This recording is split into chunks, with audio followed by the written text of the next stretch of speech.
Hello, everyone, and welcome to this episode of The Power of Podcasting. I am here with Cathy Yerges to talk all about defining your ideal customer. Cathy, thank you so much for joining me. Hey, thanks, Nick. It's fun to be here with you. So for our viewers, why don't you give just a quick little overview of who you are, what you do, and why you're kind of an expert in this area? Yeah. Well, I've owned my own business for 10 years, and over the course of those 10 years, I've really had to spend a lot of time of niching down and identifying who my ideal customer is. I started as a virtual assistant and really wanted to help anybody and everybody. As most of us do when we start a business, we hate to turn away paying customers. But over time, it just became necessary in order for me to, one, provide good high level service so that I really knew the niche, and two, so I could communicate better. I was trying to communicate to people from all walks of life and all points in their career or their business, and it was just really difficult. So being able to niche down and identify who you're trying to help just makes it so much easier for developing content. Oh, it absolutely does. And I love how we're going to really dive into the content development area here. That's going to be the big focus of this. But how would someone go about actually getting started in defining who it is? Because that's hard. We either base it on somebody who we're already working with, and so we want to mimic everybody like that, which can be great if they really are your ideal client, or we do it on a wish list. I wish I could work with this person. And we really need to look at it from a 360-degree angle. And so you start by asking questions of, you start in the realm of what you do and what your expertise is, but then the picture of who you want to help, you start asking questions about where do they live, where do they work, where do they hang out, what's their income level, where do they find their news sources, are they reading the Time magazine or are they reading Facebook, where do they get that, and you start to develop this picture. And I encourage people to go through this process. I actually have a worksheet that answers or prompts you to ask all of these questions. And I actually encourage you to put a name to this person and not just Jane Doe. But think about if your client's name is Gertrude versus Brittany. Just in that, what does that tell you? Yeah, exactly. You already have a visualization with just those two names. So give your persona a name, and this person's gonna come to life. So every time you have to make a decision for your business, whether it's what should I produce for content, or where should I market, or should I increase my price or decrease my price, if you go back and picture Gertrude or Brittany, these answers are going to be so much more easier for you to make. Yeah, no, I love that. And it really is about focusing in not necessarily on just because so often I hear people when they're trying to define their customer, it's very demographic based, you know? And obviously that's going to be a part of it, but it goes much more beyond that. It goes into their interests, like what they're reading. Like that is hugely important because that gives you that kind of insight into their psyche, into the language they use. I think that's awesome. Totally. For me, I run a business and I work with B2B people all the day, but in my off hours, I'm a soccer mom. Right. So you have to understand what people are doing in their off hours, where they're hanging out. What sports teams do they follow? I'm not following necessarily the Badgers or Packers. I'm following my kids' sports teams. So understanding that is going to help you really get to know them and provide something that they can use to get to know you or use your product or service in whatever phase of life they're in. Okay, so and why is it so important that we figure out like what our customer is? Like how does that impact our decisions for content creation, for example? Yeah. Well, so for content creation, I have spent years trying to get some of my colleagues to come play with me on LinkedIn. I love LinkedIn. That's my platform. But really, their businesses and who they're trying to reach, that's on Facebook. So if I want to serve this demographic and this population, I need to be able to provide content that they can consume on Facebook that they can then utilize either on Facebook or on LinkedIn. If I want to choose, if I choose to serve that demographic. It helps in the product and servicing that you offer. I love to teach people, and I have had multiple times where I propose that I want to consult or coach a company or a team of professionals on how to do their LinkedIn work. And really understanding that demographic doesn't want to learn it. They want it done for you. So that has totally shifted. And I'm not beating myself up over getting a program launched because people aren't buying it. It's just not it's not the service they need. They don't have time. They really need an assistant. So instead of trying to force them to learn it and do it, if I just take on that capacity and build my business and honestly, and just that one decision or realization that they don't have time to learn it. Yeah. They just need it done. My business has grown 200% this year in just that one observation. Yeah, no, I think that's such a good point.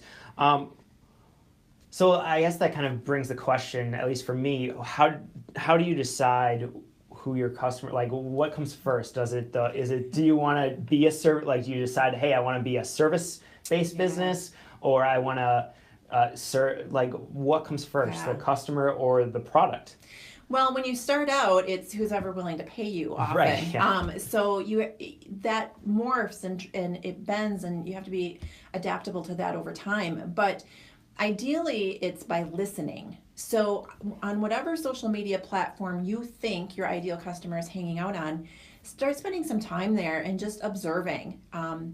Take a break from posting content or pushing out your message and just spend that time listening, participating in some groups, whether it's on Facebook or LinkedIn or another platform, and start seeing what questions they're at, seeing what kind of content they're sharing, offer advice, offer some help if you can, refer them to a great resource. Maybe it's not your resource, refer them to something that you think can help them. And over time, you're going to get to know them so well, and things are going to start being repeated. You'll see a trend that, they're all saying this. This is what's happening in their industry, and this is where they're struggling. And then you put yourself in that place. I can help them there. Not that they need my services, but I can help them solve this problem that they're having in their industry. I think that's awesome. So once you kind of figure out what that problem is, what is then maybe some of the strategies, some of the next steps to really kind of bring them into your world and to get them to become clients? I believe it's a level of service. You have to serve your audience and your demographic before you try to sell them anything. None of us like being sold to right away. So you have to build relationship, and you do that by sharing quality content. You establish yourself as a thought leader either by the content that you write or the content that you produce through videos, podcasts, Facebook Lives, whatever it is. You take those questions that they're asking and provide them the answers in a form of content. And you just serve that up to them on a consistent basis. It's important to be consistent and regular so that you're not here today and gone tomorrow, that they really come to the know, like, and trust. They build that familiarity with you. But you also have to understand how they best consume that content. Yeah, I think that's huge. And there can be a difference there between how your audience consumes the content versus how you best produce the content. So in my case, I've learned that it's going to take me forever to write a blog post. I can't sit down and write a blog post, but I can speak pretty easily. And so if I do a Facebook Live or a video, then I can bring in my team to turn that either into a podcast by stripping the audio or putting it on YouTube or transcribing it so it's in written form. So I'm able to take one piece of content and deliver it up to people how they best consume it. So, we're just getting into the live streaming and the podcasting, but people, you have to be able to deliver the content how they want to consume it. Otherwise, they're going to ignore it. That's such a great point. And for me, I know, so I used to do, I had a very similar story. So I used to be a speaker for high school and college students. And for me, I could not write. Like, I hated sitting down trying to write a blog post, trying to write emails, whatever. I did best by podcasting, by talking out loud. So that's how I got started podcasting. And then simply what I did would be to transcribe it. And I knew, because I knew none of the advisors are sitting down and listening to podcasts at that time. This is like 7 years ago at this point almost. So transcribed it, put it into a printed newsletter, There you go. and then mailed it out once a Right. month, and it worked amazingly. Like Right. it was just awesome. Right. So, 7 years ago, there were still printed newsletters that would be delivered to their inbox, and during the school day or whatnot, they would read those. Now you might take that content and put part of it in an email newsletter, make some tweets out of it, post a picture from it on Pinterest or Instagram or something. So you can dissect that content a lot of different ways to deliver it to your audience the way they want. Exactly. And I think that's the big key here is find out which way you create content best, whether it's through video, whether it's through whatever, and then repurpose it in as many different ways as possible. And ideally, for sure, the way they consume the most, but then if you can reach out to other ways too. Yeah. And, I think it's important to not just, blast it out to all the platforms as is. You have to massage it a little bit because my audience on LinkedIn is very different from my audience on Facebook. They're going to consume information differently. They're going to need maybe a slightly different perspective to that content. So when you do create it into written form or image form of some sort, you might need to twist it a little bit or massage it a little bit to have the perspective of that audience. And what are some of the differences that you see for your audience in the two platforms? Like for me, Facebook is a lot of do-it-yourselfers. People are my audience on Facebook are a lot of my personal network. They're people that I do networking with. They're people just launching their business. And they're in the mindset of, I'm going to do this myself. I can do this. I can learn this. Whereas on LinkedIn, it's much more professional, more B2B. That audience just wants you to deliver the final answer, not the how-to, but maybe the strategy. So we talk strategy on LinkedIn, but I might give more how-tos on Facebook because I have a do-it-yourselfer demographic on Facebook. That makes complete sense, especially when you think of generally the two different platforms. Who's on? Like everybody's on Facebook, it seems, but then it's LinkedIn's almost a subset of the population. It's very professional based, very people out there. So that makes complete sense that way. So I guess what would be your recommendations for like first steps for someone? Like, is it figuring out what platforms they need to be when we're talking content production? Is it figuring out platforms? What's kind of some of the first steps? Yeah, because as a small business owner or any business, it can be really overwhelming if you try to be everywhere at once. And so it is understanding your demographic. Where are they spending their time? And understanding when they're on those platforms. Okay, so for some of my audience on LinkedIn, you would think LinkedIn would be Monday through Friday, which it does tend to trend that way. But for the group that I'm trying to reach, Sunday afternoons is big on LinkedIn because they're sitting there, maybe watching the football game if it's in season, scrolling through, keeping up, catching up with LinkedIn. And so Sunday afternoons is actually a good time for my demographic on LinkedIn. But it's understanding where they're spending their time. Okay. So that will help you understand what platforms to be on as well as when to post. If you're reaching the, mom demographic between 8 and 10 o'clock at night, because after the kids went to bed, after they've done their chores, that's when they're on Facebook, or Pinterest or whatnot. Or whichever platform. And so understanding your demographic and when they're online, are they trying to listen to a podcast on their commute? Well, how long is their commute? Okay. Are they using it while they're exercise? Well, if it's a 15-minute commute and you have an hour-long podcast, they might not listen to it or listen to the whole thing.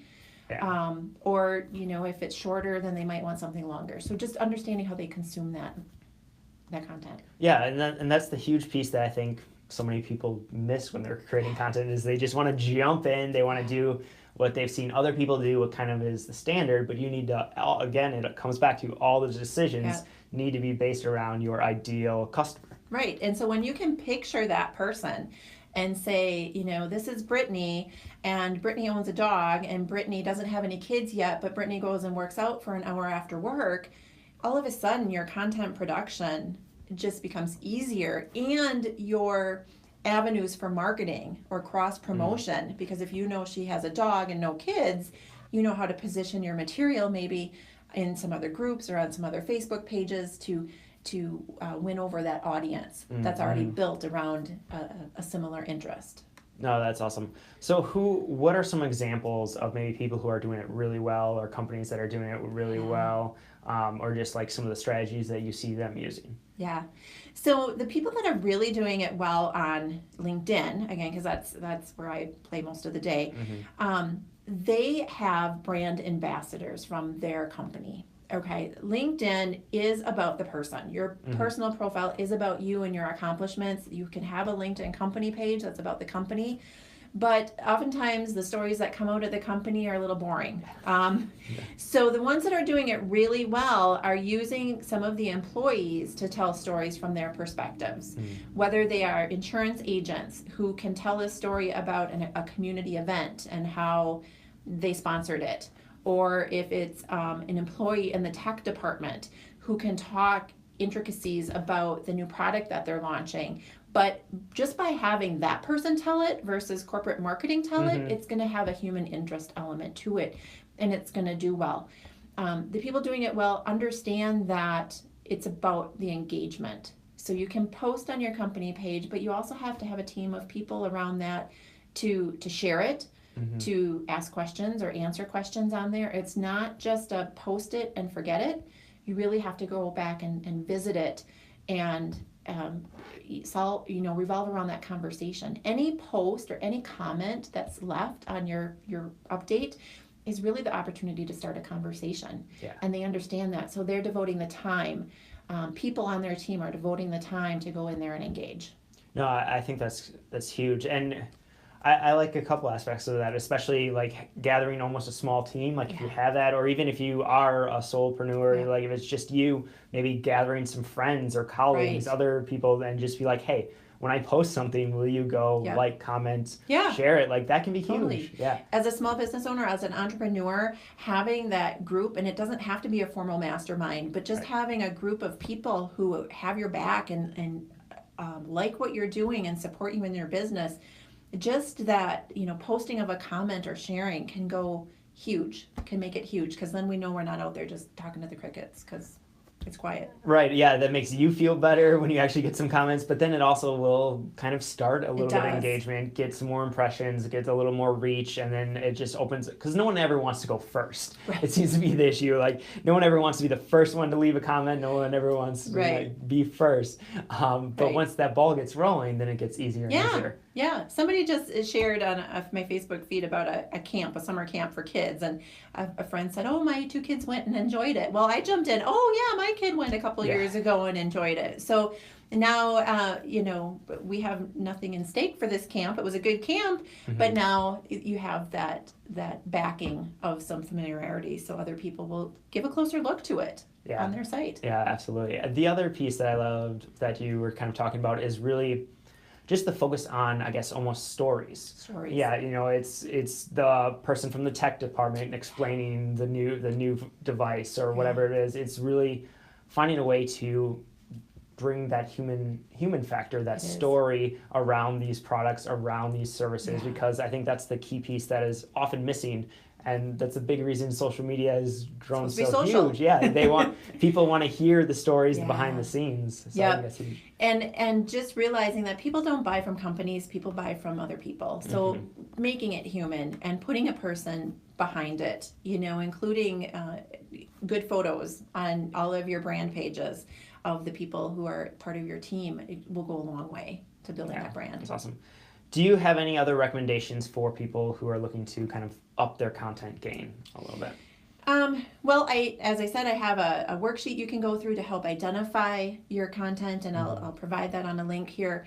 Otherwise, ask questions or put out a survey. If you're really trying to understand, you could survey your audience either through Facebook or through SurveyMonkey, something like that, and just ask some questions and take what they say to heart. Don't dismiss it because it's not what you thought or what you were hoping they would say, but really take it to heart, and it can do wonderful things. Yeah. And what are some of the, I guess, big stumbling blocks you see that people kind of run into when they're just getting started, or even if they've been in this game for a while and they kind of, because things are changing so fast, maybe they get a little complacent. What are some of those big stumbling blocks? Well, a couple things. One, they either try to be everywhere at once. So just focus on one or two social media platforms or one or two ways to deliver content to get started. Otherwise, you will be too overwhelmed with that. The other is not having the patience. Social media is a long haul. You're not going to see immediate results unless you have an e-commerce store up where you're hoping to get immediate sales. If you are nurturing a relationship and want a long-term relationship with that person, it's going to take time. So, give it at least 3 months of consistent effort. And the biggest mistake is people quit too soon. Oh, yeah. Because it's not delivering those returns right away, so it drops to the bottom of the priority list. But you have to give it consistent effort. And what does consistent kind of look like? Does it depend on the platform? But how often should people be posting, be kind of reaching out, creating content? Depends on the platform. Yeah. Really, LinkedIn, I would say once a day on LinkedIn, and that can either be an update that you share or something that you find and share of someone else's. Yeah, so it can be something that somebody else has created and just will add value. Or join in on a conversation, because then people will see your name and your photo. So be engaged at least once a day on LinkedIn. Facebook is going to be a couple times a day, Twitter even more. But, for producing podcasts, I don't know. What's your recommendation? Weekly? Yeah, I definitely recommend weekly. I think ultimately what I think, and then you're still posting to all the social media more often. You're often doing several posts about the same podcast episode. Right. We have a social media schedule that will hit within the first month. There's a post about that podcast episode 12 different times on the platforms.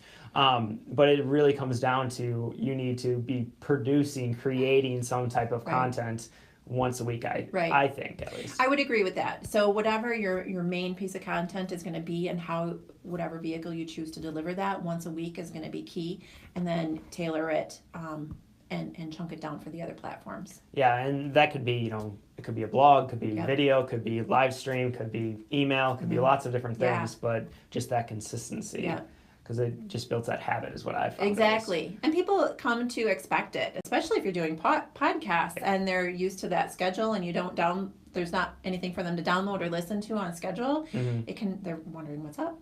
Yeah. Well, and the crazy thing, and we have not been very consistent in terms of the live stream, but that's the one thing I'm starting to see is a lot of people I know who are doing live streams, things like that, the ones who are starting to schedule them and be at a little more consistent time are starting to see that long-term results because people are expecting it. They're showing up at that exact time, ready, just like they do for a podcast a lot of times. Exactly. And it adds that discipline to you. So as an entrepreneur, sometimes our discipline's not there. We like to do other things. But if you tell somebody you're going to be live at 10 o'clock, you're going to be live at 10 o'clock, and you're going to make sure that you're ready and you don't push it away. Wait, you have that discipline problem too? A little bit. Okay. It's not just me then? No. Okay, that's good. Yeah. Oh, squirrel, there it goes. I get distracted when I'm on Facebook or anything else. But if I say 10 o'clock, it's going to be 10 o'clock. Yeah, I think that's key. Awesome. So as we kind of wrap things up, where's the best place for people to find out more about you? So obviously LinkedIn. Reach out to me at LinkedIn, Cathy Yerges. And otherwise, my website, bg3llc.com, I'll have some resources available for you. So if you go bg3llc.com/Nick, I'll have some resources there for you that we talked about today. Awesome. Looking forward to that. What is just some final words of advice that you have for our audience? It's a journey. So you're not going to get it right off the bat. It's a journey. So as you learn more, just be okay with that and see which direction it takes you. So my business is totally different from what I thought it was going to be when I started, but it's good and I'm having fun. And just because I'm coming from a place of serving and serving the people who need help. I think that's hugely important. It is about service, but just be ready for the ups and downs. Because let's be real, they happen all the time. They do. It's a little bit of a roller coaster. They do, yeah. But it's fun. It's fun. Wouldn't change it for anything. Agreed. Well, Cathy, thank you so much for joining me on this episode. And thank you for tuning in, and be sure to tune in next week.